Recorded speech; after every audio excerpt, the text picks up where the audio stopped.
Hello guys, welcome back to the channel. दोस्तों, अगर हम बात करें कि दुनिया की सबसे बड़ी और प्रॉफिटेबल कंपनी कौन सी है, तो आप भी गूगल, एप्पल, अमेजोन और माइक्रोसॉफ्ट कंपनी का नाम ही लोगे। दोस्तों, अब से पहले मैं भी यही सोचता था कि यही कंपनियां सबसे बड़ी हैं और प्रॉफिटेबल कंपनियां भी हैं, लेकिन यह गलत है क्योंकि दुनिया में और भी ऐसी कंपनी है जिनको रिवेन्यू, मार्केट कैप और प्रॉफिटेबिलिटी के आधार पर उनका कोई भी मुकाबला नहीं है, भले ही वो पॉपुलर कम है। और ऐसी एक कंपनी है दोस्तों, सऊदी अरामको।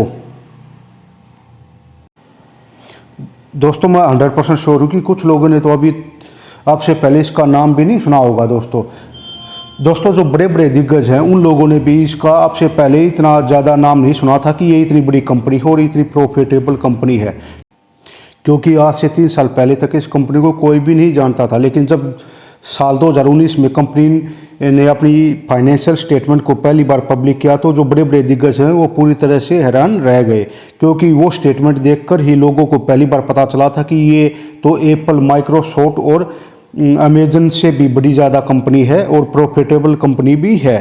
तो चलिए इस कंपनी के बारे में और अधिक जानते हैं कि क्यों 2019 में ही लोगों को इस कंपनी की फाइनेंशियल स्टेटमेंट के बारे में पहली बार पता चला।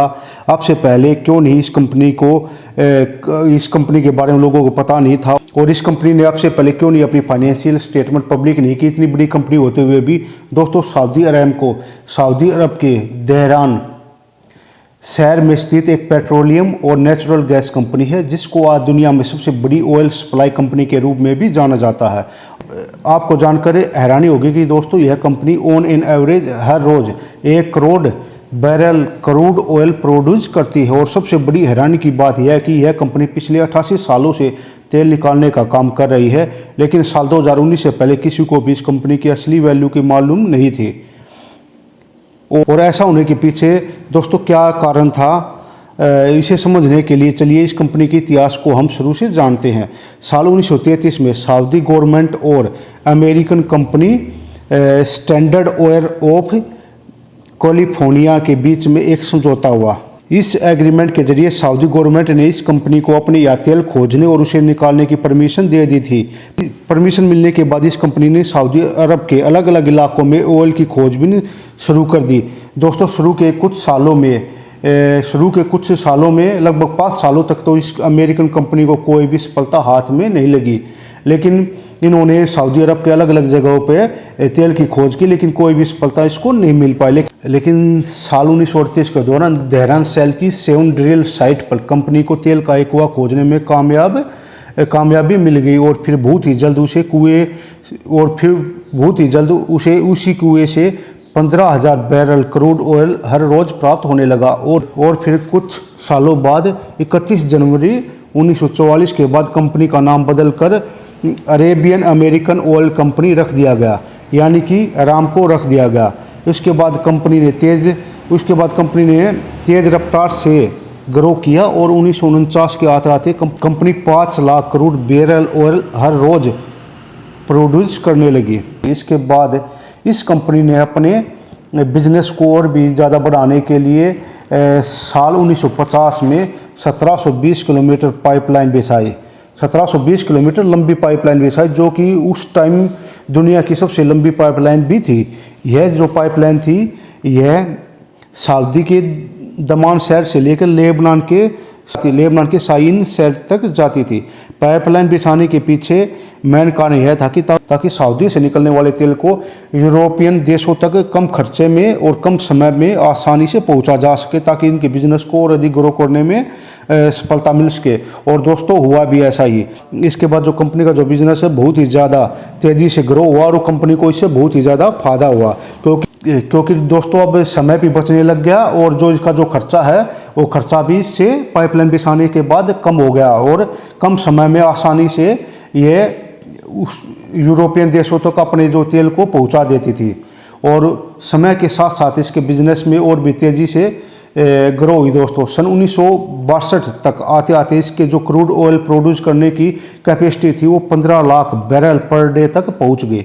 अब सऊदी की गवर्नमेंट ने देखा कि यह तो बहुत ही तेज़ रफ्तार से कंपनी ग्रो कर रही है, हद से भी ज़्यादा प्रॉफिटेबल है। तो सऊदी गवर्नमेंट ने सन 1973 में अरामको के 25% शेयर खुद अक्वायर कर लिए। इसके बाद भी गवर्नमेंट ने 35% शेयर 1974 में और बाकी के जो बचे हुए थे 40% शेयर 1976 में अक्वायर करके अरामको को पूरी तरह अपने कब्जे में ले लिया। यानी इसकी जो पूरी जो ओनरशिप है उस सऊदी सरकार ने खुद ही हासिल कर ली। हालांकि पूरी ओनरशिप हासिल करने के बाद भी कंपनी का सारा काम और जिम्मेदारियां अगले 12 सालों तक पुराना जो मैनेजमेंट था वही संभालता रहा। लेकिन सन 1988 में गवर्नमेंट ने एक नई company Saudi Arabian oil company को स्थापित करके अरामको का पूरा कंट्रोल उसे दे दिया और इस तरह कंपनी का नाम अरामको से सऊदी अरामको हो गया। दोस्तों, सऊदी सरकार ने अपनी इस कंपनी के ऑपरेशन, फाइनेंशियल स्टेटमेंट और रेवेन्यू को हमेशा आम लोगों से छिपा कर रखा, जिसके चलते 2019 तक कोई यह नहीं जानता था कि सऊदी अरामको कितनी बड़ी कंपनी है और ये कितना रेवेन्यू जनरेट करती है पर ईयर। यहाँ तक कि कंपनी की एक्चुअल वैल्यू लोगों को पहली बार तब पता चली जब सन 2019 में इसने अपनी फाइनेंशियल स्टेटमेंट को जारी किया। उसके पीछे भी दोस्तों कारण था, इसने ऐसे ही अपनी जो फाइनेंशियल स्टेटमेंट है वो जारी नहीं की। दोस्तों, दरअसल सऊदी अरामको अपना आईपीओ लाने का प्लान कर रही थी और नियम के अनुसार जब भी कोई कंपनी अपना आईपीओ लाती है, आईपीओ यानी इनिशियल पब्लिक ऑफरिंग, तो उसे अपना फाइनेंशियल स्टेटमेंट पब्लिक को दिखाना ही पड़ता है ताकि लोग उस कंपनी की फाइनेंशियल परफॉर्मेंस को देख सके और उसमें अपना पैसा इन्वेस्ट कर पाए।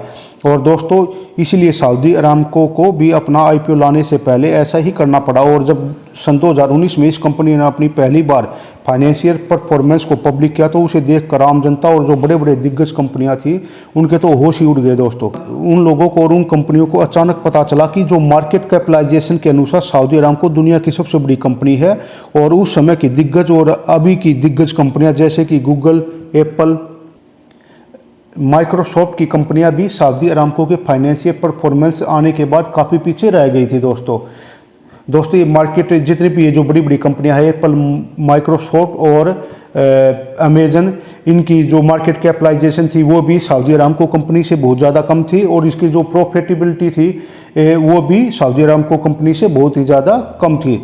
दुनिया के लोग पिछले काफ़ी सालों से गूगल और माइक्रोसॉफ्ट कंपनी को दुनिया की सबसे बड़ी कंपनियाँ मानते आ रहे थे।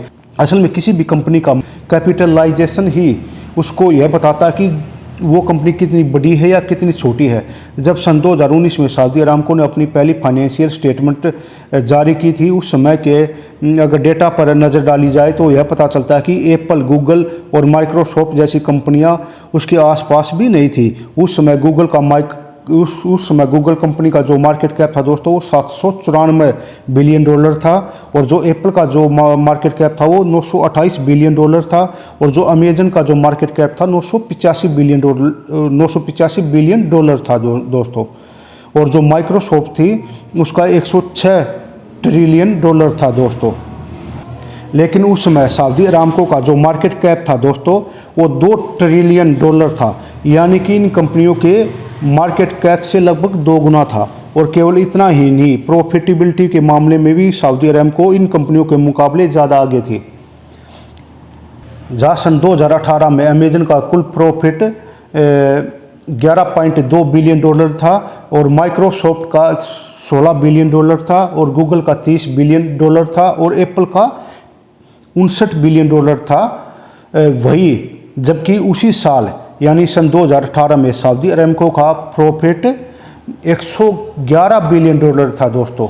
यानी कि जितना प्रॉफिट 2018 में एप्पल, गूगल और माइक्रोसॉफ्ट कंपनी ने एक साथ मिलकर कमाया था उससे कहीं ज़्यादा प्रॉफिट सऊदी अरामको कंपनी ने अकेले ही अर्न किया था। और दोस्तों, यही वजह थी कि इतनी ज़बरदस्त फाइनेंशियल स्टेटमेंट देखने के तुरंत बाद ही सऊदी अरामको को दुनिया की सबसे बड़ी और सबसे प्रॉफिटेबल कंपनी मान लिया गया था। इसके बाद जब 4 दिसंबर 2019 के दिन सऊदी अरामको को पहली बार अपना आईपीओ लेकर आई तो फिर वहाँ भी उसने एक नया रिकॉर्ड बनाया दोस्तों।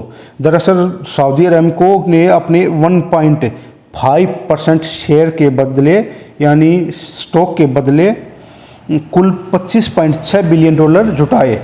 और आपकी जानकारी के लिए दोस्तों बता रहे कि यह अब तक का सबसे बड़ा आईपीओ था। अब से पहले अलीबाबा की $25 बिलियन के आईपीओ को ही सबसे बड़ा आईपीओ माना जाता था।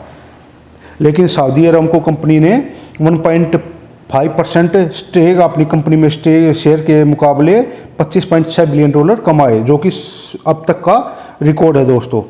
लेकिन सऊदी अरामको ने अलीबाबा के IPO को रिकॉर्ड को भी ब्रेक कर दिया।